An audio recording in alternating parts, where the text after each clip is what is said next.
Amen. Price the lord.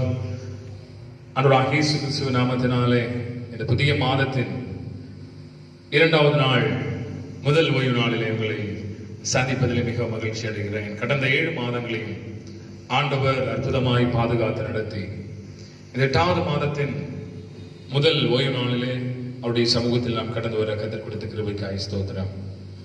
இந்த நாளில் கர்த்தரை ஆராதிக்கும்படியாய், கர்த்தரை துதிக்கும்படியாய் எத்தனையோ கஷ்டங்கள், பிரயாசங்கள் விசேஷமாக இந்த நாட்கள் கடந்து வந்த பொழுதும் அவருடைய மாற்றப்படாத கிருபை நம்மை நடத்தி வந்திருக்கிறது என்பதற்கு நாம் சாட்சிகளாக இருக்கிறோம். ஆகவே கர்த்தரை ஆராதிப்பதற்காக கண்களை மூடி இந்த நாளில் தேவ சமூகத்தில் நம்மை அர்ப்பணிக்கலாமே.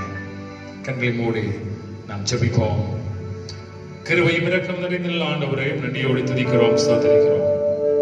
இது நல்ல ஓய்வு நாளில் காலை பொழுதுக்காக நாங்கள் போய் துதிக்கிறோம், ஸ்தோத்திரிக்கிறோம்.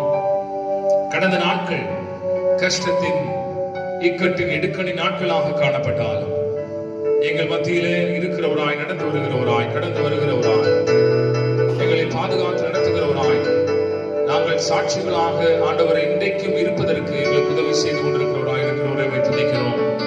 இந்த நாட்களிலும் ஆண்டவரை நாங்கள் இவனமாய் ஸ்தோத்திரம் ஆண்டவரை இணையதள வாயிலாக நாங்கள் அவை ஆராதித்துக் கொண்டிருந்தாலும் கர்த்தாவே எங்களுடைய இருதயமோடு கூட இணைக்கப்பட்டிருக்கிறபடினாலே ஸ்தோத்திரம். இதில் ஆண்டவர் இணைந்திருக்கிற ஒவ்வொருவருடைய கரங்களை அர்ப்பணிக்கிறோம். கர்த்தருடைய ஆசீர்வதி இதை ஆண்டவரை மனமோந்து மனதாரம் துதிக்க உதவி, ஆண்டவரை ஸ்தோத்திரம் ஆராதிக்க உதவி செய்யும். இயேசுவின் நாமத்துக்கு நல்ல பிதாவே, ஆமென், ஆமென். Price the Lord. தொடர்ந்து கர்த்தர் நாமத்தினால் மகிமைப்படுத்தி கர்த்தரை நாம் ஆராதிக்கலாம். அவன் கர்த்தாவே, தேவர்களில் உமக்கு ஒப்பானவராய், வானத்திலும் பூமியிலும் உமக்கு ஒப்பானவராய், நம்முடைய தேவனை போல, நம்முடைய கர்த்தராகிய கிறிஸ்துவை போல இந்த உலகத்தில், இந்த பூமியில ஒரு தேவன் இல்லை.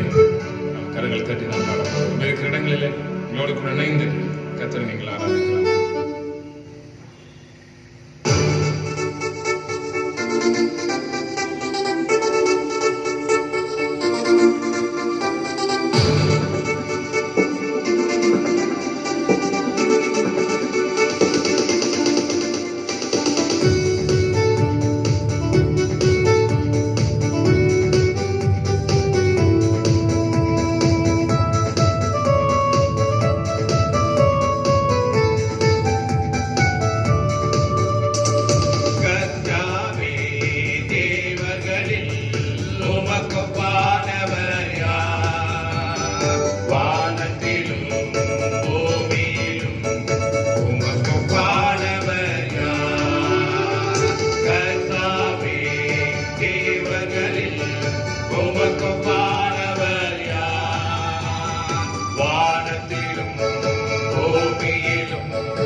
காணவர் இல்லை. ஆமென். கன்மலையை பிளந்து தம்முடைய ஜனங்களுக்கு தாகத்தை தீர்த்த தேவன். ஆமென். இன்றைக்கும் அற்புதம் செய்யும்படியாய், இன்றைக்கும் அற்புதம் செய்யக்கூடியவராய் உங்களோடும் என்னோடு கூட ஆண்டவர் ஆமென் இருந்து கொண்டிருக்கிறவராய் இருக்கிறார். ஹல்லேலூயா. ஆகவே கர்த்தரை தொடர்ந்து ஆண்டவர் நீ என்னோடு கூட இருக்கிறபடினால நான் விசேஷித்தவனாக காணப்படுகிறேன். இந்த நாட்களில் கர்த்தர் உங்களோடு கூட இருக்கிறார். கர்த்தர் நம்மோடு கூட, என்னோடு, என்னுடைய குடும்பத்தோடு கூட இருக்கிறார் என்கிற விசுவாச அறிக்கையை நாம் ஒவ்வொரு நாளும் தேவ சமூகத்தில் எடுப்போம். Price the Lord. தெய்வானான் எதனால் விசேஷித்தவன், ராஜானதை தினம் யோசிப்பவன்.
என்னோடு இருப்பதினால்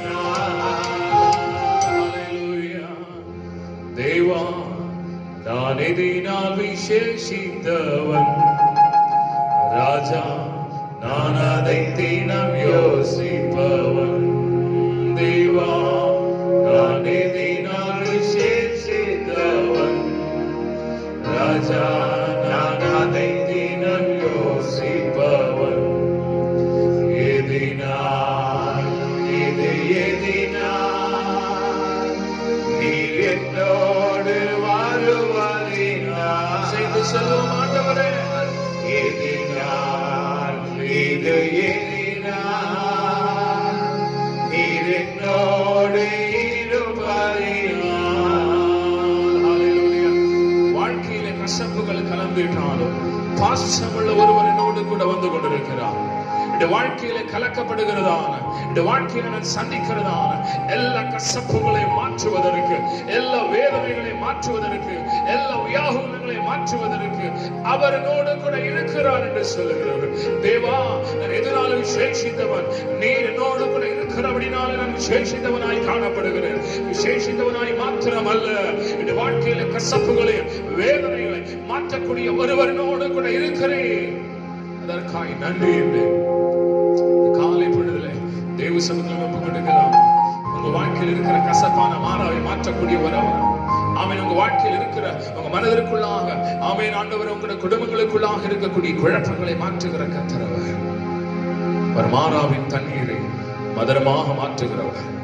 விசுவாசிப்பீர்கள் இந்த காலை பொழுதுல ஆண்டவர், நீ என்னோடு கூட இருக்கிறேன், என்மேல் நினைவாய் இருக்கிறதற்காக நன்றி என்று தேவ சமூகத்தில் ஒப்பு கொடுக்கலாம். இதுவரைக்கும் என்னை நடத்துறீங்கள், அதற்காக நன்றி. இதுவரைக்கும் என்னோடு கூட இருக்கிற உடைய கிருபை பெரியது. பல நேரத்தில் நான் மறந்திருக்கிறேன். வேதனைகள் வரும்பொழுது நான் மறந்திருக்கிறேன். சோதனைகள் வரும்பொழுது நான் ஒருவேளை மறந்திருக்கிறேன். ஆனால் உண்மையாக நான் உம்மை நேசிக்கிறேன் ஆண்டவரே. உண்மையாக நான் உம்மை உயர்த்துகிறேன். எனது காலை பொழுதிலே தேவ சமூகத்தில் நம்ம ஒப்பு கொடுக்க போகிறோம்.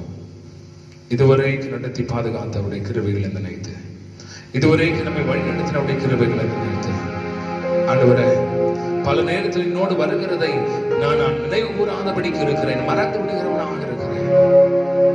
கர்த்தரோடு கூட இருக்கிறேன் என்பதை இந்த நாளில் திரும்பவும் ஒரு நாட்கள் எனக்கு நெருக்கத்தின் நாட்கள், வியாகுலத்தின் நாட்கள், கஷ்டத்தின் நாட்கள், பொருளாதாரத்தில் மிகப்பெரிய வீழ்ச்சி நாட்களாக இருந்தால் ஆண்டவர் என்னோடு கூட இருக்கிறேன் என்பதை நான் நிச்சயமாய் உணர்கிறேன் என்று சொல்லுகிறேன்.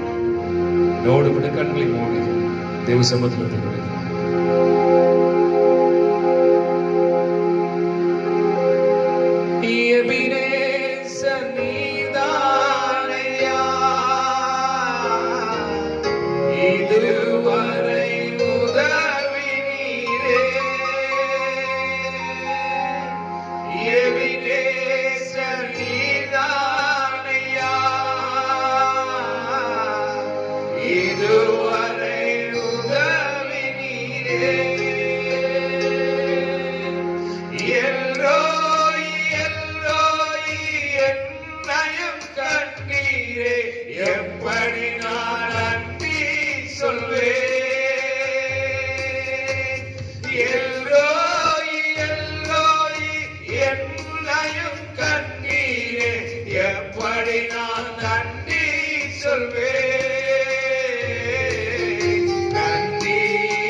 மறவாதபடிக்கு ஆண்டவரே, பல நேரத்தில் கர்த்தரோடு கூட இருக்கிறேன் என்பதை நான் மறந்தால், ஆண்டவரே, மறவாதபடிக்கு என்னை நடத்தி கொண்டு வருகிறீரே, என்னை நினைவு கூறுகிறீரே, மாம்சமான என்பதை நினைவாயிருக்கிறீரே.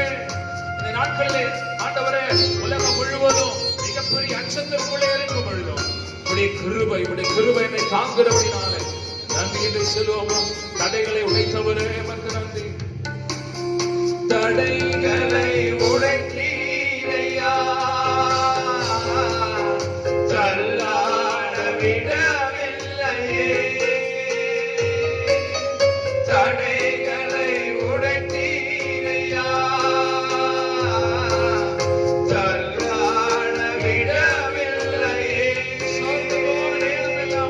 சோர்ந்து போன நேரமெல்லாம் தூக்கி என்னை சுமந்து வாக்கு தந்து தேற்றினீரே.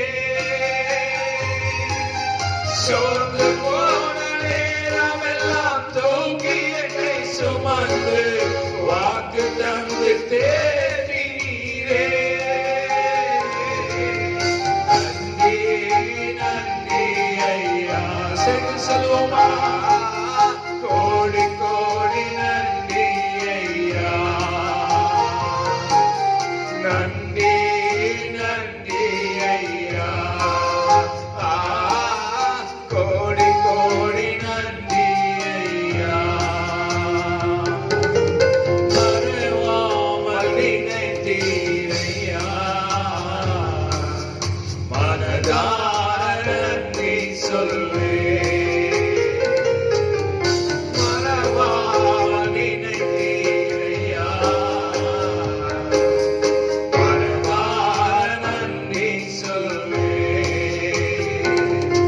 இரவும் பகலும் என்னை நினைந்து இருவரை உதவினீரே. இரவும் பகலும் என்னை நினைந்து இதுவரை நடத்தினீரே. நன்றி நன்றி ஐயா. கோடி கோடி நன்றி ஐயா. நன்றி நன்றி ஐயா. ஹல்லேலூயா. இயேசுவே கோடி கோடி நன்றி ஐயா. ஹல்லேலூயா. நன்றி ஆண்டவரே. மறவாதபடிக்கு எங்களை நினைத்தவரே. ஹல்லேலூயா. Oh, thank you, Jesus. Oh, hallelujah. இயேசுவே. Thank you, Lord. தடைகளை உடைத்தீரையா. தள்ளாட விடவில்லையே. தடைகளை உடைத்தீரையா. தள்ளாட விடவில்லையே. சோர்ந்து போன நேரமெல்லாம் தூக்கி என்னை சுமந்து வாக்கு தந்து தேற்றினீரே. சோர்ந்து போன நேரமெல்லாம் தூக்கி என்னை சுமந்து வாக்கு தந்து தேற்றினீரே. நன்றி நன்றி ஐயா. கோடி கோடி நன்றி ஐயா. நன்றி நன்றி ஐயா. கோடி கோடி நன்றி ஐயா. ஓ ஹல்லேலூயா. இயேசுவே. தடைகளை உடைத்து ஆண்டவரே, நாங்கள் தள்ளாடாதபடிக்கு எங்களை தாங்கி நடத்தினவுடைய கிருபைகளுக்காக நன்றி. கடந்த 7 மாதங்களும் உடைய கிருபை எங்களை தாங்கினதற்காக ஸ்தோத்திரம் ஆண்டவரே. ஆண்டவரே, மனிதர்கள் எங்களை விட்டு தூரமாய் போகும் பொழுது, ஆண்டவருடைய உறவுகள் எங்களை விட்டு தூரமாய் போகும் பொழுது, எங்களுடைய குடும்பத்தினர் ஆண்டவர் எங்களை விட்டு தூரமாய் போகும் பொழுது, என்னுடைய பிள்ளைகள், என்னுடைய புருஷனுடைய மனைவி தூரமாய் போகும் பொழுது, கர்த்தர் மறவாதபடிக்கு எங்களை நினைத்து தள்ளாடுகிற எத்தனையோ சூழ்நிலைகள் வந்த பொழுதும் ஆண்டவரை தள்ளாடாதபடிக்கு கர்த்தாவே உடைய தோள்களிலே சுமந்து நடத்தினதற்காய் நன்றி.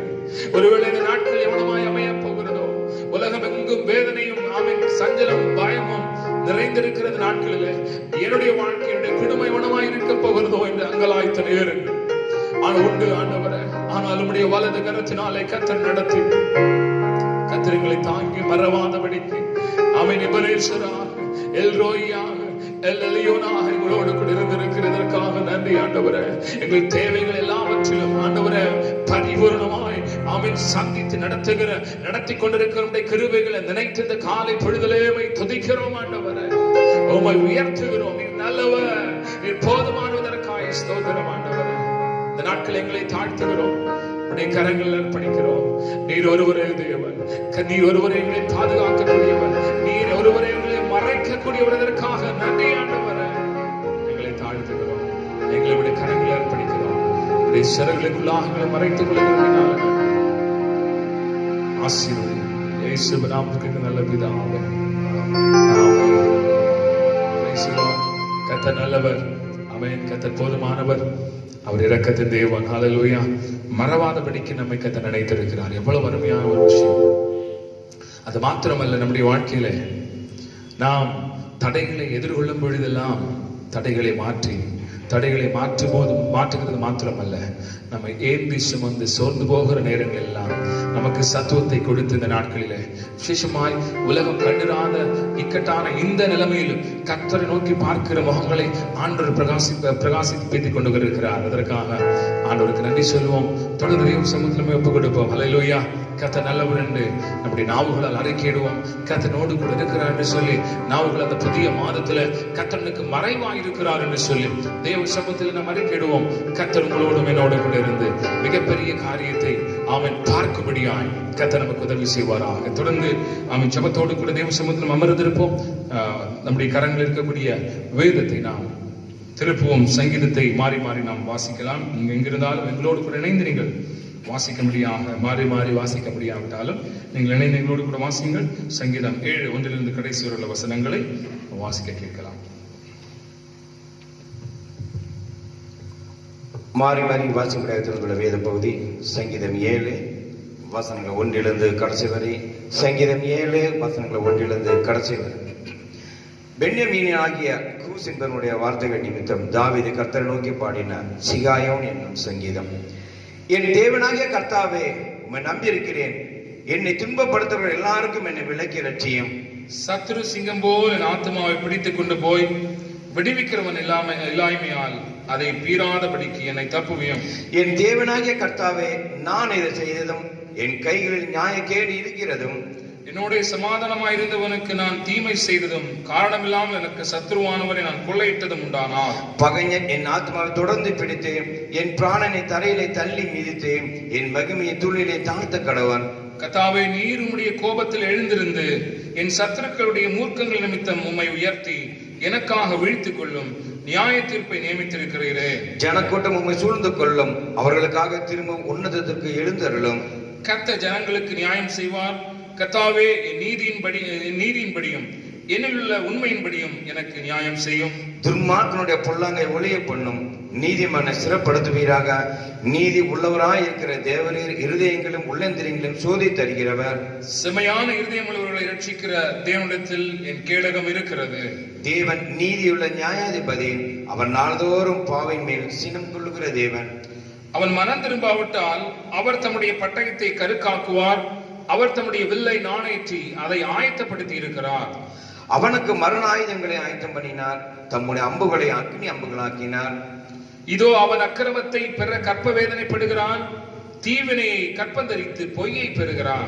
குழியை வெட்டி அதை ஆழமாக்கினான், தான் வெட்டின குழியில் தானே விழுந்தான். அவன் தீவினை அவன் சிரசின் மேல் திரும்பும், அவன் கொடுமை அவன் உச்சத்தலையின் மேல் இறங்கும். கடைசி வசனத்தை சபையானவரும் சேர்ந்து வாசிப்போம். நான் கர்த்தரை அவருடைய நீதியின்படி துதித்து உன்னதமான கர்த்தருடைய நாமத்தை கீர்த்தனம் பண்ணுவேன். பிதா, குமாரன், பரிசுத்த ஆவி நாமத்துக்கு மகிமை உண்டாவதாக. ஆதியிலே பிடிதும் சதா காலம் உண்டாகுவதாக. ஆமென்.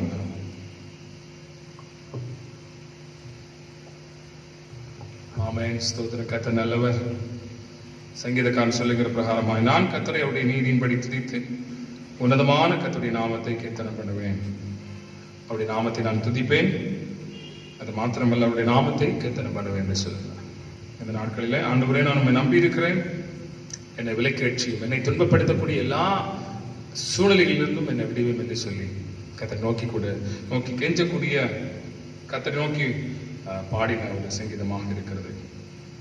இந்த நாளிலும் கடந்த நாட்கள் முழுவதுமாய் கர்த்தர் நம்மை நடத்தி, கடந்த நாட்கள் முழுவதுமாய் கர்த்தர் நமக்கு உதவி செய்து, கடந்த நாட்கள் முழுவதும் அவருடைய பலத்த கிருபையினாலே ஆண்டவர் நம்மை நடத்தி இருக்கிறதற்காக ஆண்டவருக்கு நன்றி சொல்லுவோம். விசேஷமாக இந்த நாட்களிலே நாம் தேவ சமூகத்தில் எப்படி இருக்கிறோம் அப்படிங்கிறத நம்ம தான் என்ன செய்யணும்? தீர்மானிக்கணும். நமக்கு தான் தெரியும். அதனால் கடந்த கிட்டத்தட்ட 5 மாதங்கள் முடியக்கூடிய அந்த சூழ்நிலைகளிலும் கர்த்தர் நமக்கு ஆதரவாக, கர்த்தர் நமக்கு கிருபை செய்கிறவராக, கர்த்தர் நமக்கு உதவி செய்கிறவராக, நம்முடைய எல்லா சூழலும் நம்மோடு கூட இருந்து நாம் கண்ணீர் விடும் பொழுது, கண்ணீர் வடிக்கும் பொழுது கர்த்தர் நம்மோடு கூட இருந்து அவருடைய தயவை காண்பித்து நமக்கு வேண்டிய எல்லாவற்றையும் செய்து அங்கலாய்த்த நிலைமைகளிலும் சூழ்நிலைகளிலும் கர்த்தர் நமக்கு உதவி செய்தபடினால ஆண்டவருக்கு நன்றி சொல்லுவோம். தொடர்ந்து தேவ சமூகத்தில் நம்ம இருப்போம். கர்த்தர் நமக்கு உதவி செய்வாராக.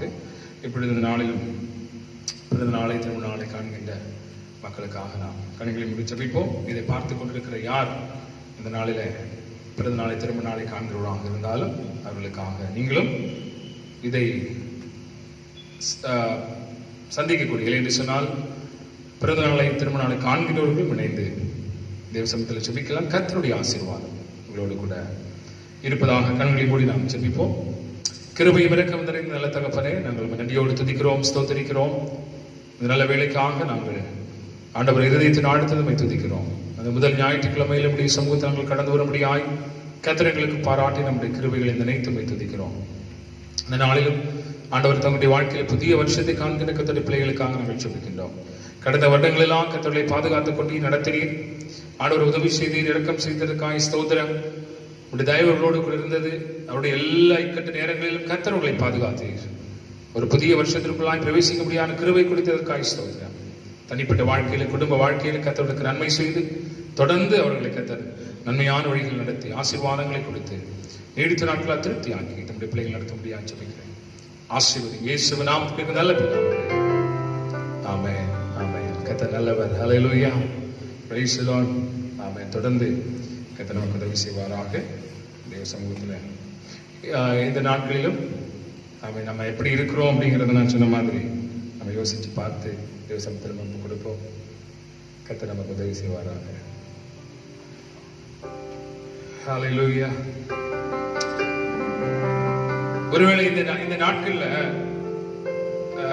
கூடி வர முடியல அப்படிங்கிறத, சபையில வந்து கர்த்தரை ஆராதிக்க முடியல அப்படின்னு எத்தனை பேருக்கு வேதனை வருத்தமாக இருக்கும் அப்படின்னு சொல்லி எனக்கு தெரியல.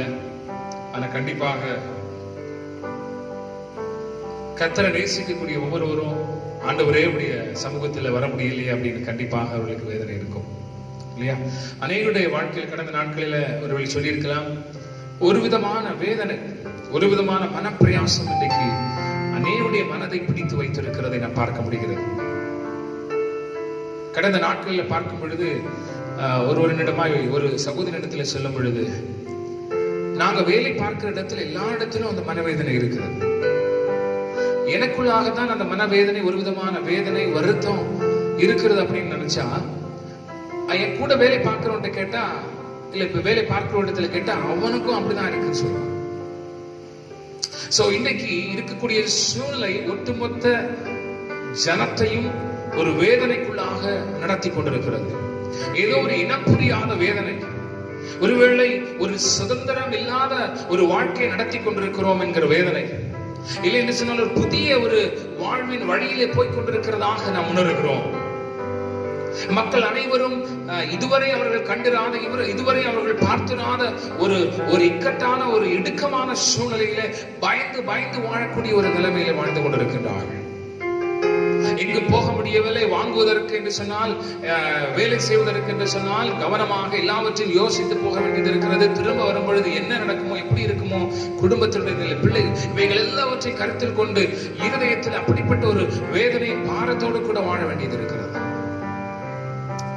இன்னைக்கு அதன் மத்தியில ஆண்டவர் என் வாழ்க்கையில, என்னுடைய வாழ்க்கையில, உங்களுடைய வாழ்க்கையில இவைகள் எல்லாம் நமக்குள்ள இருந்தாலும், நமக்குள்ளாக ஒரு விதமான வேதனை நமக்குள்ளாக இருந்தாலும், ஒருவேளை இனம் புரியாத வருத்தங்கள் இருதயத்திற்குள்ள கடந்து வந்தாலும், இதன் நடுவில் கர்த்தர் உங்களை எப்படி நடத்தி கொண்டிருக்கிறார், கர்த்தர் என்னை எப்படி நடத்தி கொண்டிருக்கிறார் என்பது மிக மிக முக்கியமான விஷயம். நீங்கள் எழுந்து சாட்சி சொல்ல முடியுமா, இல்லை நின்று சாட்சி சொல்ல முடியுமா? இந்த நாட்கள் ஒருவேளை நானும் அந்த சூழ்நிலை சந்தித்திருக்கிறேன், ஆனால் சூழ்நிலையிலே நான் அமிழ்ந்து போகவில்லை. சூழ்நிலைக்கு நடுவாக கர்த்தர் என்னோடு கூட நடத்தி கொண்டு வருகிறார் என்கிற தைரியத்தோடு நீங்கள் தேவ சமூகத்தில் சாட்சி சொல்ல முடியுமா? அதைத்தான் கர்த்தர் நம்மிடத்தில் எதிர்பார்க்கிறார். அதுதான் தேவ சமூகத்தில் கர்த்தரை பிடித்துக் கொண்டு நடக்கக்கூடிய, கர்த்தரை பிடித்துக் கொண்டு வாழக்கூடிய ஒரு பெரிய வாழ்க்கையாக இருக்கிறது. இல்லை என்று சொன்னால் இந்த உலகத்துல இந்த சூழ்நிலையில் வாழ முடியாது. கர்த்தரை பிடித்துக் கொள்ளாத நீங்களும் நானும் பிடித்துக் கொள்ள முடியவில்லை என்று சொன்னால் நிச்சயமாக இந்த சூழ்நிலை எதிர்கொண்டு வாழ முடியாது. ஆகவே ஒவ்வொரு நாளும் இந்த சூழ்நிலைகள் ஒருவேளை உங்களுக்குள்ளாக ஒரு சில நேரங்களில் இனம் புரியாத கஷ்டம், இனம் புரியாத வேதனை, வருத்தம், ஒருவேளை அழுதரலாமான்னு சொல்லி யோசிக்கக்கூடிய நிலைமைகள் உங்க இதயத்துக்குள்ள வரலாம். ஒருவேளை குடும்பத்தின் நிலைமை, குடும்பத்தின் சூழலை எதை யோசிக்க முடியாத நிலைமை, பிள்ளைகள், வாலிப பிள்ளைகள், வேலைக்கு போனவர்கள், எதையும் என்ன நடக்க போகிறது, அடுத்த நாள், அடுத்த மாதம், அடுத்த வருடம், என் சூழ்நிலை, என் படிப்பு முடிந்து விட்டது, என்னுடைய வாழ்க்கையின் சூழ்நிலை மேற்கொண்டு நான் என்ன செய்ய போகிறேன், பணத்தை எல்லாம் செலவழித்து என்னுடைய பிள்ளைகளை படிக்க வைத்திருக்கிறேனே, அவர்கள் படித்து முடித்தால் தான் என்னுடைய வாழ்க்கையில் என்னுடைய குடும்பத்துடைய சூழலை நான் எதிர்பார்த்திருந்தேன், எல்லாம் இன்றைக்கு அடிபட்டு போயிருக்கிறது. என்னுடைய வியாபாரம், என்னுடைய பொருளாதாரம், என்னுடைய பிசினஸ், இவைகள் எல்லாம் இன்றைக்கு நஷ்டப்பட்டு போயிருக்கிறது. நான் இதெல்லாம் எதிர்பார்த்தல்லவா நான் என்னுடைய வாழ்க்கையை நகர்த்தி இருக்கிறேன், இதெல்லாம் எதிர்பார்த்தல்லவா என்னுடைய வாழ்க்கை போகும் என்று சொல்லி எதிர்பார்த்திருந்தேன். ஆனால் இவைகள் எல்லாம் தடைபட்டு இருக்கிறது. இவைகள் தடைபட்டது மாத்திரமல்ல, ஒரு எதிர்பார்ப்பே, நம்பிக்கை இல்லாமல் இருந்து கொண்டிருக்கிறது என்று சொல்லி யோசிக்கலாம். பல நேரத்தில் அப்படிப்பட்ட எண்ணம், யோசனை உங்களுக்குள்ளாக எனக்குள்ளாக கடந்து வரலாம். ஆனால் அதன் மத்தியிலையும் நம்மோடு இருக்கிற கர்த்தர் ஒருவர் உண்டு, இந்த சூழ்நிலைகளை மாற்றுகிற தேவன் ஒருவர் உண்டு, இந்த சூழ்நிலைகள் நடுவாய் கடந்து வருகிற கர்த்தர் ஒருவர் உண்டு.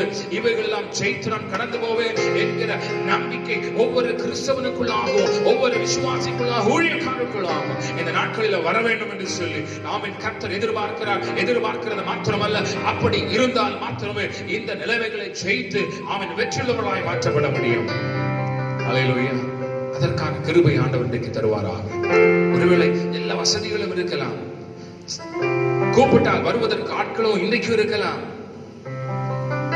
ஆனால் அடுத்த மாதம், அடுத்த வருஷம், இல்ல அடுத்த நாள் எனக்கு என்னவாக இருக்குமோ, பணம் இருந்துட்டு ஒன்றும் பிரயோஜனம் இல்லை, ஆட்கள் இருந்துட்டு பிரயோஜனம் இல்லை, நாளைக்கு என்ன நடக்கும் அப்படிங்கிற ஒரு வேதனை எனக்குள்ள இருந்துட்டு இருக்கிறது என்று சொல்லி ஒருவேளை யோசித்து கலங்கி கொண்டிருக்கலாம். கர்த்தர் உங்களோடு கூட இருக்கிறார். கர்த்தர் உங்களுடைய மறைவிடமா இருக்கிறார் என்பதை மறந்து விட வேண்டாம். எனக்கு கர்த்தர் இருக்கிறார். அல்லேலூயா. என் குடும்பத்திற்கு கர்த்தர் இருக்கிறார் என்பதை மறந்து விட வேண்டாம். அவர் என்னை நடத்துவார். அவருடைய நாமத்தை எனக்கு கர்த்தர் கொடுத்திருக்கிறார். அவர் என்னை நடத்துவார் என்று சொல்லி தைரியமா இந்த நாட்களில நீங்களும் நானும் ஒருமித்து தேவ சமூகத்துல, கர்த்தருடைய பர்வதத்துல ஆமென் சோதரம் ஆமென் ஏறுவதற்குரிய கிருபை ஆண்டவர் நமக்கு இந்த நாட்களில் தருவாராக. Praise the lord. இந்த நாட்களில அவனுமாய் தேவ சமூகத்துல ஆமென் யோசித்து ஜெபிக்கும் பொழுது கடவுள் நமக்கு தெரியும் ஆபிரகாமுடைய ஒரு காரியத்தை குறித்து எனக்கு உணர்த்தினார். ஸ்தோத்திரம். Price the Lord. ஒவ்வொரு வாரமும் இவனமாய் தேவ சமூகத்தில் இருக்கும் பொழுது, தேவ சமூகத்தில் யோசிக்கும் பொழுது கர்த்தர் அந்த நாட்களில் ஒரு சில முக்கியமான காரியத்தை குறித்து உணர்த்தும் பொழுது, அவைகளை யோசிக்கும் பொழுது உண்மையாகவும் இந்த நாட்களில் அப்படிப்பட்ட காரியங்களாக இருக்கிறது என்பதை உணர்ந்து கர்த்தர் அதன் மூலமாய் என்னோடு கூட பேசக்கூடிய காரியத்தை பகிர்ந்து கொள்ளும்படியாக கர்த்தர் எனக்கு உதவி செய்கிறார். ஆமென். ஹல்லேலூயா. ஆபிரகாமுடைய வாழ்க்கை குறித்து நமக்கு தெரியும். ஆபிரகாமை குறித்து சின்ன வயசுல நம்ம கேள்விப்பட்டிருப்போம். வருட கணக்காய் பல கதைகளை கேட்டிருப்போம், பல பிரசங்கங்களை கேட்டிருப்போம், பல விதங்களிலே ஆபிரகாமுடைய வாழ்க்கை குறித்து நமக்கு தெரியும். ஹல்லேலூயா. ஆனால் மிக முக்கியமான விஷயம் என்ன அப்படின்னா, அவன் தன்னுடைய கடினமான சூழ்நிலையிலே he has activated his action. How Abraham has activated his action. எப்படி ஆபிரகாம் தன்னுடைய கிரியையை செயல்படுத்தினார் என்பதை நீங்கள் புரிந்து கொள்ள வேண்டும். நீங்களும் நானும் புரிந்து கொள்ள வேண்டும். ஆபிரகாம் விசுவாசிகளின் தகப்பன் என்று வேதத்திலே வாசிக்கிறோம். ஆபிரகாம் எல்லாவற்றுக்கும் ஆமென் எல்லாவற்றையும் செய்வதற்கு முன்பதாய் கர்த்தரை முன்னிலைப்படுத்தினதாக நாம் வாசிக்கிறோம். ஆபிரகாமை குறித்து ஆமென் கர்த்தர் சாட்சி கொடுக்கிறதை கூட நாம் என்ன செய்கிறோம், பார்க்கிறோம். ஹல்லேலூயா. சத்தமாய் சொல்லாமே ஹல்லேலூயா. ஆகவே இந்த நாளிலே தேவ சமூகத்துல ஆபிரகாம் அவனுடைய சூழ்நிலையில எப்படியாக அவனுடைய விசுவாசத்தை அவன் செயல்படுத்தினான், அவனுடைய கிரியையின் வழியாக எப்படி விசுவாசத்தை காண்பித்தான் என்பது இன்றைக்கு நீங்களும் நானும் பின்பற்ற வேண்டிய ஒன்றாக காணப்படுகிறது. நீங்களும் நானும் விசுவாசிகளாக இருக்கிறோம், கர்த்தரை பின்பற்றி கொண்டிருக்கிறோம், கர்த்தருக்குள்ளாக இருக்கிறோம். இயேசு எனக்குள்ளாக இருக்கிறார், இயேசு வல்லமை உள்ளவர், இயேசு பெரியவர், இயேசு நன்மை செய்கிறவர், இயேசு அற்புதங்கள் தேவன், இயேசு கொரோனாவை குணமாக்குறவர், இயேசு கொரோனா விடுதலை தருகிறவருடைய பொருளாதாரத்தை மாற்றுகிறவர் என்றெல்லாம் விசுவாசிக்கிறோமே. ஆனால் கிரியை எப்படியாக activate, how can you activate your faith, எப்படி உங்க விசுவாசத்தை நீங்க செயல்படுத்தி கொண்டிருக்கிறீங்க அப்படிங்கிறது ஆபிரகாமுடைய வாழ்க்கையிலிருந்து நிச்சயமா நாம் கற்றுக்கொள்ள வேண்டி இருக்கிறது. ஆதியாகமம் 22ஆம் அதிகாரத்தில் மிக முக்கியமான ஒரு சம்பவத்தை ஆபிரகாமுடைய வாழ்க்கையிலிருந்து நாம் பார்க்க முடியும். ஆபிரகாமுடைய வாழ்க்கையிலிருந்து நிறைய சம்பவத்தை பார்க்க முடியும். இங்க 22ஆம் அதிகாரத்துல நமக்கு தெரியும், ஆபிரகாம் இவைகள் எல்லாம் நடந்ததுக்கு அப்புறம் இந்த காரியங்கள் நடந்த பின்பு தேவன் ஆபிரகாமை சோதித்தார் என்று சொல்லி வசனம் சொல்லுகிறது. நமக்கு தெரியும், கர்த்தருடைய பரிசோதனை, சோதனை என்று சொல்வதற்கு பதிலாக பரிசோதனை என்றே நாம் என்ன செய்யலாம், வைத்துக் கொள்ளலாம். ஆண்டவர் சொல்றார், அவனை நோக்கி ஆபிரகாமை என்றார். அவன் ஏதோ அடியேன் என்றார். அப்பொழுது அவர், உன் புத்திரனும் உன் ஏக சுதனமும் நேசகுமாரமாய் ஈசாக்கை நீ இப்பொழுது அழைத்துக் கொண்டு மோரிய தேசத்துக்கு போய் அங்கே நான் உனக்கு கட்டளையிடுகிற மலைகள் ஒன்றின் மேல் அவனை தகன பலியிடு என்று சொல்லி ஆண்டவர் என்ன செய்றாரு சொல்றாரு. அல்லேலூயா. இப்பொழுது நீங்க நல்லா யோசிச்சு பாருங்க, ஆபிரகாமுடைய சூழ்நிலையில் இருக்கிறீங்கன்னு யோசிச்சு பாருங்க. இன்றைக்கு 4 மாதங்களாக 5 மாதங்களாக ஆண்டவரே, நான் ஆபிரகாமுடைய ஒரு இக்கட்டான சூழ்நிலை தான் காணப்படுகிறேன். முதல்ல அவர் என்ன செய்கிறான்னு சொன்னால், அந்த இக்கட்டான சூழ்நிலைகளிலே அவர் தன்னுடைய விசுவாசத்தை செயல்படுத்த ஆரம்பிக்கிறார். that is very important. எப்படி மற்ற நேரங்களிலே எல்லாம் நல்லா இருக்கும் பொழுது விசுவாசத்தை செயல்படுத்துவது பெரிய விஷயம் கிடையாது. நல்ல ஜோமனம் பிரதர், கர்த்தர் எனக்கு கொடுத்தார், நல்லா இருக்கிற பிரதர், ஒன்னும் பிரச்சனை இல்லை பிரதர், அப்படி எல்லாம் நல்லா சொல்லலாம். ஆனால் இப்பொழுது நீங்க நெருக்கப்படும் பொழுது, கஷ்டப்படும் பொழுது, இல்லாம இருக்கும் பொழுது எப்படி உங்க விசுவாசத்தை நீங்க செயல்படுத்துறீங்க அப்படிங்கறத ஆமென் நீங்க இன்னைக்கு யோசித்து பார்க்க வேண்டியவர்களாக இருக்கிறீங்க. ஆபிரகாம் தன்னுடைய வாழ்க்கையில தன்னுடைய நிலைமை எப்படி இருக்கிறது, வயதான நிலைமை, குழந்தை இல்லாத நிலைமை, சோர்ந்து போன நிலைமை, சரீரம் செத்து போன நிலைமை, யாரும் பெரிய ஆதரவு இல்லாத ஒரு சூழ்நிலை. ஆதரவு சென்ஸ் அவருடைய குழந்தை அவங்களுக்கு அப்படிப்பட்ட ஒரு ஆதரவு இல்லாத ஒரு நிலைமை. ஆனால் அவருடைய இந்த நிலைமையில அவர் என்ன செய்ய வேண்டும், தன்னுடைய விசுவாசத்தை செயல்படுத்தி ஆக வேண்டும், செயல்படுத்தி தான் தீர வேண்டும். இன்னைக்கு நீங்களும் நானும் இந்த சூழலில் இருப்போம் என்று சொன்னால் எப்படி நம்முடைய விசுவாசத்தை செயல்படுத்துவோம்? இன்னைக்கு இருந்து கொண்டிருக்கக்கூடிய நிலைமையிலே நீங்கள் ஒருவேளை குடும்பத்தில் நெருக்கம் இருக்கலாம், ஒருவேளை பணியினுடைய நெருக்கம் இருக்கலாம், ஒருவேளை கடந்த நாட்கள் நீங்கள் பெற்ற இல்லை உங்களுடைய கரங்களிலே நீங்கள் பெற்றுக் கொண்டதான பொருளாதாரம் இல்லாமல் இருக்கலாம், ஒருவேளை சம்பளம் குறைவாக பெற்றுக் கொண்டிருக்கலாம், சம்பளம் இல்லாமல் இருக்கலாம். அப்படி இருக்கிற பொழுது நீங்கள் எப்படி உங்க விசுவாசத்தை நீங்க செயல்படுத்துறீங்க? ஆபிரகாம் குடும்பத்தை இப்ப ஆண்டவர் என்ன சொல்றாரு, நான் உனக்கு கொடுத்த மகனை நீ என்ன செய், கொண்டு பலியிட போன்னு சொல்றாரு. இப்ப என்ன பார்க்கணும், மனைவியை பார்க்கணும், வேலைக்காரங்களை பார்க்கணும், மற்றவங்களை எல்லாரையும் பார்க்கணும், இன்னும் மகனையும் என்ன செய்யணும், இதெல்லாத்தையும் அட்ஜஸ்ட் பண்ணிட்டு he has to activate his faith. எல்லாவற்றின் மத்தியிலும் எதையும் தொந்தரவுப்படுத்தாம, எதையும் சலனப்படுத்தாம, எதிலையும் வேதனையை காண்பிக்காம, எதிலையும் வருத்தத்தை காண்பிக்காம, எதிலையும் இயலாமையை காண்பிக்காம, he is activating his faith. அவன் தன்னுடைய விசுவாசத்தை செயல்படுத்துகிறான். எதையுமே அவன் he didn't bother for anything.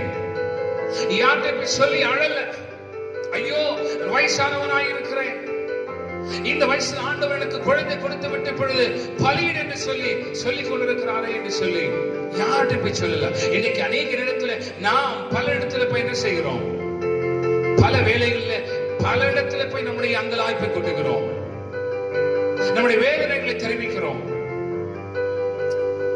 That's not the way to activate our faith. நம்முடைய விசுவாசத்தை செயல்படுத்துவதற்கு ஒருவேளை அது ஒரு வழியாக இல்லாமல் இருக்கலாம். இங்கே ஆபிரகாம் தன்னுடைய மனைவி இடத்துல கூட என்ன செய்யல, சொல்லல. வேத வாசிக்கும்போது நம்ம அப்படிதான் புரிந்து கொள்ள வேண்டி இருக்கிறது. மனைவி இடத்துல கூட சொல்லல. சாரால என்ன பண்ணலாம், திடீர்னு ஆண்டவர் இப்படி கேட்டுட்டாரே, நம்ம குமாரனை பள்ளியில கேட்டுறாரு, ஐயோ எனக்கு தூக்கம் வரல, சாப்பாடு போகல, சாப்பிட முடியல, நான் என்ன பண்ணலாம், எனக்கு எதுவுமே பண்ணணும்னு தெரியலையே. இல்ல ஒருவேளை சொல்லும், இந்த வயசுல கர்த்தர் இப்படிப்பட்ட ஒரு காரியத்தை எனக்கு தந்துட்டு இப்படி கேட்கிறாரு, வாழவே பிடிக்கல, இப்படி எல்லாம் ஆண்டவர் செய்வாரா அப்படின்னு சொல்லி வாழவே பிடிக்கலன்னு சொல்லிட்டு என்ன செய்திருக்கலாம், சொல்லியிருக்கலாம். ஒருவேளை வேலைக்காரத்துல போய், ஐயோ தம்பி கர்த்தர் குமாரனை கொடுத்தாரு இல்லையா, இப்ப வந்து கேட்கிறாரு அப்படின்னு எல்லா இடத்துல அங்கலாய்த்து கண்ணீர் வடித்து இருந்திருக்கலாம். ஆபிரகாம் அதையெல்லாம் செய்யல. எப்படியாக அவன் தன்னுடைய விசுவாசத்தை செயல்படுத்தினான். How he has been activating his faith. மிகப்பெரிய பாடமாக இருக்கிறது. எந்த சலசலப்பும் இல்லாதபடிக்கு மிகப்பெரியதான உறுதியோடும் தைரியத்தோடும் ஆபிரகாம் விசுவாசத்தை செயல்படுத்துகிறார். அருமையான கர்த்தருடைய பிள்ளைகளே, how can you activate Abraham's action? கிரியைகள் இல்லாத விசுவாசம் செத்ததாக இருக்கிறது வசனம் சொல்லுகிறார். உனக்கு விசுவாசம் இருந்தால் கிரியைகளை காண்பி என்று யாக்கோபு சொல்லுகிறார். விசுவாசத்தினாலே நீதிமானாக்கப்படும் என்று சொல்லி ரோமர்ல பவுல் அப்போஸ்தலன் சொல்லுகிறார். விசுவாசமும் கிரியையும் ஒன்றிணைந்ததாக இருக்கிறது என்பதை நம்முடைய வாழ்க்கையின் மூலமாக நிச்சயமாக நாம் கற்றுக்கொள்ள முடியும். முதல்ல நீங்க என்ன செய்ய வேண்டும்? You have to activate your faith. நீங்க உங்களுடைய விசுவாசத்தை இக்கட்டான நிலைமையில செயல்படுத்துவதற்கு தெரியணும் இல்லையா? அப்படி தெரிவிங்க இல்ல, அப்படி செயல்படுத்துவதற்கு தெரிகிறவர்களாய் செயல்படுத்த இயலுகிறவர்களாய் இருப்பீங்க அப்படின்னா really can overcome the situation. இந்த சூழ்நிலைகளை கண்டிப்பாக நீங்கள் ஜெயிக்க முடியும். இந்த சூழ்நிலைகளை நிச்சயமாக நீங்கள் தகர்க்க முடியும். மற்ற நேரங்களில் விசுவாசத்தை குறித்து சொல்லுவதல்ல, இக்கட்டான நிலையில சரீரம் செத்து போயிட்டு அந்த நேரத்தில் எப்படி ஒரு குழந்தை பிறந்தது, இந்த குழந்தையை திரும்ப கொடுத்து விட்டாய், பலி கொடுத்து விட்டால் என்னுடைய எதிர்காலம் இதுக்கு மேல என்ன வராந்தரமான வாழ்க்கை, இல்ல இதுக்கு மேல நம்பிக்கை இல்லாத ஒரு வாழ்க்கையாக இருக்குமோ என்கிற எண்ணத்தில் அவர் யோசிக்கவில்லை. இந்த இக்கட்டு நிலைமையிலையும் சரீரம் செத்து போச்சு, ஒரு விஷயம் வயசாகி போச்சு, மனைவி இடத்துல சொல்லணும் அது சொல்லல, வேலை காலத்துல சொல்ல அது சொல்லல, பையன்டே சொல்லல அதுவும் சொல்லல, சொல்லணும் அதுவும் சொல்லல, எல்லாவற்றையும் தனக்குள்ள வைத்துக் கொண்டு சூழ்நிலைகளை அந்த சூழ்நிலைகளுக்கு நடுவாக he is trying to activate, அவன் தன்னுடைய விசுவாசத்தை செயல்படுத்த ஆரம்பிக்கிறான். எதையும் நம்பல, மனைவியை நம்பல, பையனை நம்பல, வேலைக்காரனை நம்பல, ஒருவேளை உறவினர்கள் இருந்திருப்பான்னு சொன்ன உறவினர்களை நம்பல. He trusted in God. அவன் இயேசுவை கர்த்தரை நம்பினபடினால விசுவாசத்தை செயல்படுத்த முயற்சிக்கிறார், செயல்படுத்த ஆரம்பிக்கிறார், அதுல வெற்றியும் காண்கிறார். ஹல்லேலூயா.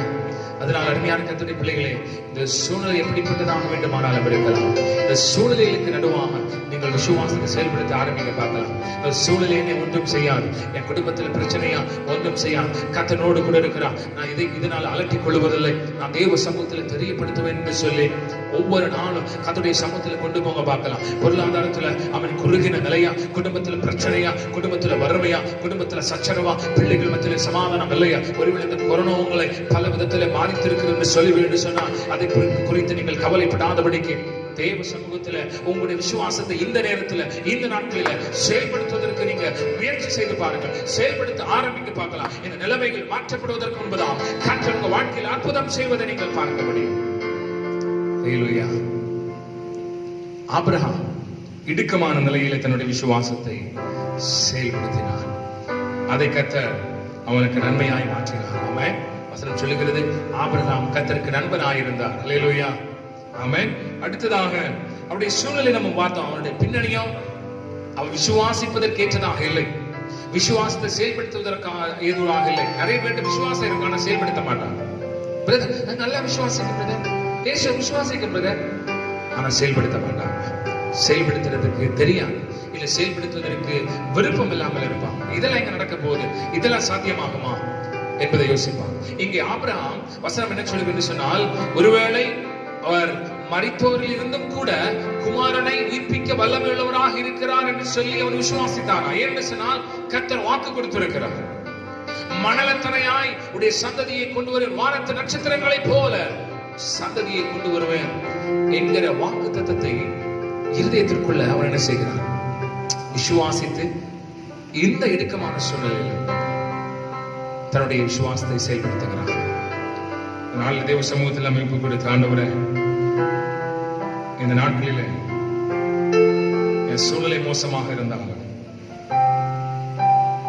நான் விசுவாசத்தை செயல்படுத்த முயற்சிக்கிறேன், ஆசைப்படுகிறேன். ஒருவேளை யோசித்திருக்கலாம், ஆண்டவர் பெரிய ஆசீர்வாதம் என் வாழ்க்கையில் குமாரனை கொடுத்துட்டீங்க, குமாரன் மேல் பெரிய நம்பிக்கை இருந்திருக்கலாம் இல்லையா? ஒரு பெரிய ஆசீர்வாதம், அப்புறம் நம்பிக்கை. ஆண்டவரே மணலத்தனையாய் ஆசீர்வாதம் சொன்னீங்களே, அந்த ஆசீர்வாதத்தை பெற்றுக்கொண்டேன்னு சந்தோஷித்து இருக்கலாம். அதுக்கப்புறம் ஒரு எதிர்பார்ப்பு, என் பையன் பெருசாகி இப்படி எல்லாம் செய்ய போறான், எனக்கு பின்னால என் வம்சத்தை ஆள போறான், எனக்கு பின்னால் அவன் தான் பெரிய ஆளுன்னு சொல்லி ஒரு பெரிய நம்பிக்கை இருந்திருக்கலாம். இன்னைக்கு இந்த சூழ்நிலை வந்த பொழுது ஒரு பெரிய நெருக்கமான நிலைமை அவருடைய வாழ்வில் வந்தது. அவருடைய ஆசீர்வாதம் கிடைத்து விட்டதே என்கிற ஒரு எண்ணம் உடைந்து போகக்கூடிய நிலைமை. என் பிள்ளை, என் குமாரன், பிள்ளைகளை எல்லாம் நான் பார்க்க போறேன் அப்படிங்கிற எதிர்பார்ப்பு நம்பிக்கையும் உடைந்து போன ஒரு நிலைமை. அதன் நடுவிலையும் தன்னுடைய விசுவாசத்தை விடாதபடிக்கு பிடித்துக் கொண்டு அதை செயல்படுத்த ஆரம்பிக்கிறார்.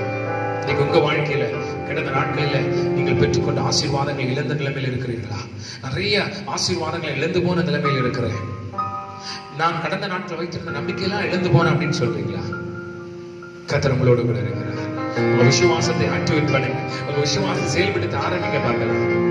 கடந்த நாட்களில நீங்கள் எதிர்பார்த்த ஒருவேளை இதெல்லாம் எனக்கு ஆசீர்வாதமா என் கூட இருக்கும், இந்த ஆசீர்வாதம் நடத்த போகிறது, ஏன் இந்த காரியம் தான் நடத்த போகிறது, இந்த பணம் தான் நடத்த போகிறது, இந்த பிள்ளைங்க தான் நடத்த போறேன்னு யோசித்து ஒரு கால்குலேஷன் பண்ணி வைத்திருந்திருக்கலாம்.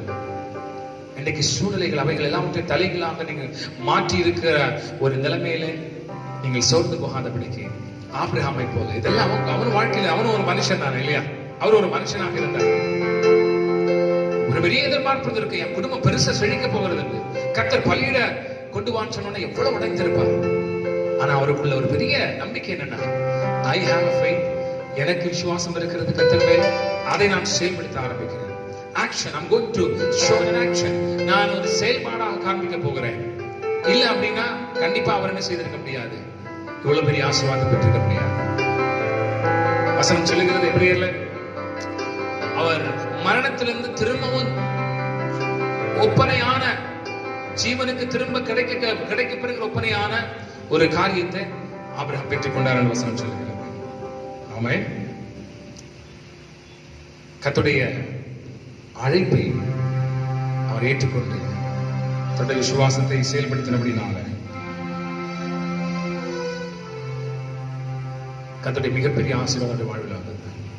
யாக்கோபில் ஒரு வசனத்தை நாம் வாசிக்கலாம். யாக்கோபு 2ஆம் அதிகாரம் 17ஆம் வசனத்தில்